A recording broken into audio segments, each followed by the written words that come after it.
ভবিষ্যৎবাণী করে থাকেন।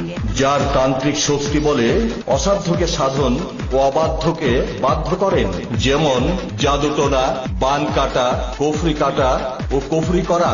অশুভ দৃষ্টি, শনি রাহুর গ্রাস থেকে মুক্তি, স্বামী স্ত্রীর অমিল, পরকীয়া থেকে ফেরানো, সংসারে অশান্তি, শুভ কাজ ও বিয়েতে বাধা, ব্যবসায় লোকসান, চাকরিতে প্রমোশন পাওয়া, বিদেশ যাত্রায় বাধা, কফিলকে বাধ্য করা, দীর্ঘদিন বিদেশে অবস্থানকারীকে ফিরিয়ে আনা, পাওনা টাকা আদায় করা, মামলায় জয়ী হওয়া, জায়গা জমির বিরোধ মিটানো, ছেলে মেয়ে অবাধ্য নেশাগ্রস্ত থেকে ফিরানো, পড়ালেখায় অমনোযোগী, মনের মানুষকে কাছে পাওয়া, প্রেম ভালোবাসায় সফল হওয়া, খেলায় বা লটারিতে জয়ী হওয়া, অনেক চেষ্টার পরেও সন্তান হয় না, এ সকল জটিল ও কঠিন সমস্যাগুলির 24 ঘন্টার মধ্যে 100% গ্যারান্টি সহকারে সমাধান দেওয়া হয়। প্রয়োজনে স্টাম্পে লিখিত দিয়ে কাজ করা হয়। তান্ত্রিক শক্তি বলে যে কোনো সমস্যার সমাধান দেওয়া সম্ভব। তাই যারা বিভিন্ন বৌদ্ধ কবিরাজ থেকে তদবির নিয়ে ব্যর্থ হয়েছে